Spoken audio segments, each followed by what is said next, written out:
ॐ नमः भगवते वासुदेवाय। শ্রীমদ্ ভগবদ্গীতা নবম অধ্যায় রাজগুহ্য যোগ। হরে কৃষ্ণ। আজ আমরা নবম অধ্যায়ের 2 নম্বর শ্লোকটি শুনব। রাজবিদ্যা রাজগুহ্যাং পবিত্রমেদम् উত্তমং প্রত্যক্ষাবগমং ধর্মং সুসুখং কর্তুমব্যয়ম। অনুবাদ: এই জ্ঞান সমস্ত বিদ্যার রাজা, সমস্ত গুহ্য তত্ত্ব থেকেও গুহ্যতর, অতি পবিত্র এবং প্রত্যক্ষ অনুভূতির দ্বারা আত্মোপলব্ধি প্রদান করে বলে প্রকৃত ধর্ম। এই জ্ঞান অব্যয় এবং সুখসাধ্য। তাৎপর্য: ভগবদ্গীতার এই অধ্যায়টিকে রাজবিদ্যা বলা হয়েছে, কারণ এটি আগের বর্ণিত সমস্ত মত ও দর্শনের সারমর্ম। এখানে ভগবান বলছেন যে নবম অধ্যায়ে যে তত্ত্বজ্ঞান বর্ণনা করা হয়েছে তা হচ্ছে সমস্ত বিদ্যার রাজা। বেদ অধ্যয়ন করে ও বিভিন্ন দর্শনের মাধ্যমে প্রাপ্ত সমস্ত তত্ত্বজ্ঞানের সারাতিসার এই নবম অধ্যায়। এই তত্ত্বজ্ঞান পরম গোপনীয়, কারণ এই গুহ্য বা দিব্য জ্ঞানের মাধ্যমে আত্মা ও দেহের পার্থক্য উপলব্ধি করা যায়। এবং এই রাজবিদ্যার চরম পরিণতি হচ্ছে ভগবত ভক্তি। ভারতবর্ষে দর্শন আর দিব্য জ্ঞান যদি দেখা হয় তবে তার জ্ঞানগত কোনো অভাবই নেই, কারণ ভারতবর্ষের প্রধান দার্শনিকদের মধ্যে রয়েছেন গৌতম, কনাদ, কপিল, যাজ্ঞবল্ক্য, শাণ্ডিল্য, বৈশ্বানর এবং বেদান্ত সূত্রের রচয়িতা ব্যাসদেব।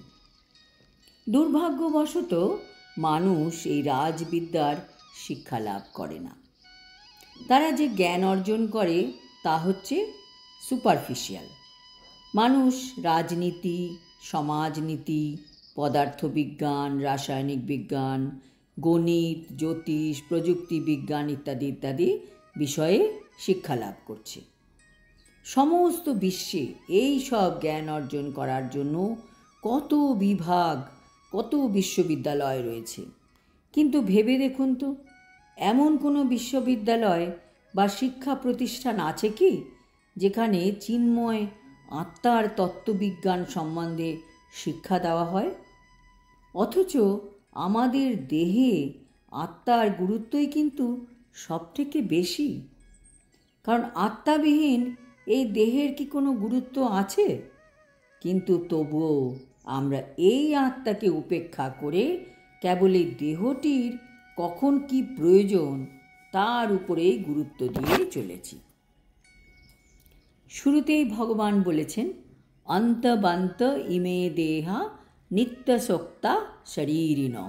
এই দেহটি হচ্ছে নশ্বর আর আত্মা হচ্ছে অবিনশ্বর।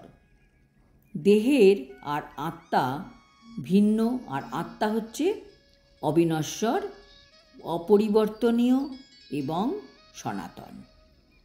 এই মৌলিক উপলব্ধি হচ্ছে জ্ঞানের গুহ্য তত্ত্ব। অনেক সময় মানুষ মনে করে আত্মা যখন দেহ থেকে বেরিয়ে যায় তখন আত্মা শূন্যে লীন হয়ে যায় আর নির্বিশেষ হয়ে যায়, কিন্তু প্রকৃতপক্ষে তা সত্য নয়। দেহে থাকাকালীন যে আত্মা এত সক্রিয় ছিল, সে কিভাবে দেহ থেকে বেরিয়ে নিষ্ক্রিয় হয়ে যেতে পারে? আত্মা হচ্ছে নিত্য সক্রিয়, কাজেই আত্মা যদি নিত্য হয় তাহলে তার সক্রিয়তাও নিত্য।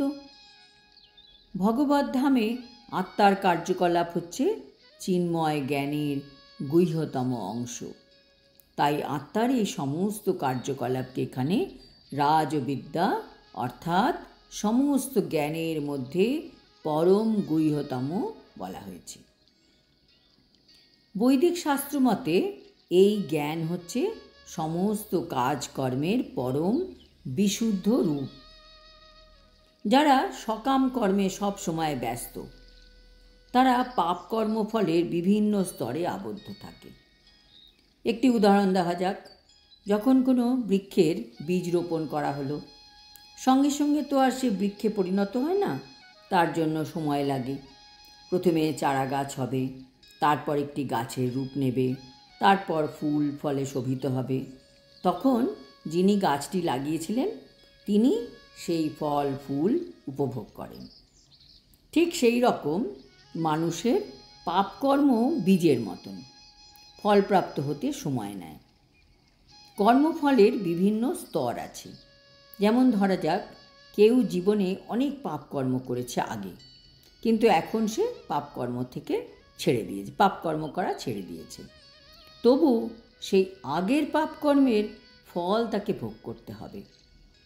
অনেক পাপকর্ম এখনও বীজ রূপেও রয়েছে, আবার অনেক পাপের ফল দুঃখ দুর্দশা রূপে ফল পাওয়াও হয়ে গেছে, যা আমরা এখন ভোগ করছি। তাহলে কিভাবে বোঝা যাবে যে আমরা পাপ থেকে মুক্ত হয়েছি? যখন কোনো ব্যক্তি পাপকর্ম থেকে নিবৃত্ত হয়ে জড় জাগতিক দ্বন্দ্ব থেকে মুক্ত হয় এবং সম্পূর্ণরূপে সৎকর্মে নিয়োজিত হয়েছেন, তিনি একমাত্র ভগবান শ্রীকৃষ্ণের প্রতি ভক্তিপরায়ণ হন। অপরপক্ষে বলা যায়, যিনি ভক্তি যোগে ভগবানের সেবা করছেন, তিনি ইতিমধ্যে সম্পূর্ণভাবে পাপ থেকে মুক্ত হয়েছেন। পদ্মপুরাণে বলা হয়েছে যে যারা ভক্তি সহকারে পরমেশ্বর ভগবানের সেবা করছেন, তাদের প্রারব্ধ সঞ্চিত ও বীজরূপী সমস্ত পাপকর্মের ফলই ধীরে ধীরে নষ্ট হয়ে যায়। সুতরাং বোঝা যাচ্ছে ভগবদ ভক্তির পাপ নাশকারী শক্তি অত্যন্ত প্রবল এবং তাকে পবিত্রম উত্তমম মানে পরম পবিত্র বলা হয়। উত্তমম মানে হচ্ছে অপ্রাকৃত। তমস মানে অন্ধকার বা জড় জগৎ। উত্তম মানে জড় কার্যকলাপের অতীত। ভক্তিমূলক কার্যকলাপ কখনোই জড় জাগতিক কার্যকলাপ নয়। যখন কোনো ভক্ত শ্রীকৃষ্ণের নাম সমন্বিত মহামন্ত্র হরে কৃষ্ণ কৃষ্ণ কৃষ্ণ হরে হরে, হরে রাম রাম রাম হরে হরে অপরাধমুক্ত হয়ে কীর্তন করতে করতে আনন্দ অনুভব করেন, তখন মানুষ অচিরেই জড় জাগতিক সমস্ত কলুষ থেকে মুক্ত হয়ে পবিত্র হতে পারে। কেবলমাত্র কীর্তন বা শ্রবণ করাই নয়, সেই সঙ্গে প্রচার করা বা প্রচার কার্যে সহায়তা করা পারমার্থিক উন্নতির জন্য সহায়ক। ভক্তিযোগ অবলম্বন করলে দিব্য জ্ঞান লাভ হয়। ভগবত ভক্তিতে অনন্য নিষ্ঠা হলে ভক্তের হৃদয়ে পূর্ণরূপে ভগবত তত্ত্ব স্ফুরণ হয় এবং তখন তিনি সব কিছু বুঝতে পারেন। একে বলা হয় প্রত্যক্ষ অনুভূতি। আর ধর্মম শব্দটির অর্থ হচ্ছে ধর্মের পথ। যেমন নারদ মুনি ছিলেন একজন দাসীপুত্র, তাই তিনি বিদ্যালয়ে যেতে পারেননি। তিনি কেবল তার মাকে সাহায্য করতেন। তার মা ভগবত ভক্তের সেবায় নিযুক্ত ছিলেন। শিশু নারদ এই সুযোগে সাধুসঙ্গ পেয়েছিলেন, তাই তিনি সমস্ত ধর্মের পরম লক্ষ্যে উপনীত হতে পেরেছিলেন। ভক্তিযোগের পথ অত্যন্ত সুখসাধ্য বা সুসুখম। যে কোনো অবস্থায় ভক্তিযোগ অত্যন্ত আনন্দদায়ক। এমনকি দারিদ্র্যের মধ্যেও ভক্তিযোগ সাধন করা যায়। ভগবান তো শুধু পত্রং পুষ্পং ফলং তোয়ম এতেই সন্তুষ্ট। শুধু প্রেম ভক্তি দিয়ে তা অর্পণ করতে হবে। ভক্তিযোগ হচ্ছে একান্ত শাশ্বত। হৃদয় যখন সম্পূর্ণরূপে ভ্রান্তি ও অনর্থ থেকে মুক্ত হয়, তখন ভগবানকে জানা যায়। এভাবেই ভগবত ভক্তি বা কৃষ্ণভাব নামৃতের পন্থা সমস্ত বিদ্যার রাজা এবং সমস্ত গুহ্য তত্ত্বের রাজা।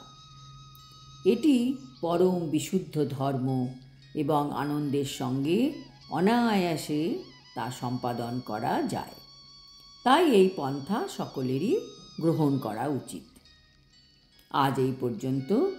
আগামী শ্লোকে ভগবত ভক্তিতে যাদের শ্রদ্ধা উদিত হয়নি তাদের কি গতি হয় তার সম্বন্ধে আমরা জানতে পারব। হরি ওম তৎসৎ। হরে কৃষ্ণ।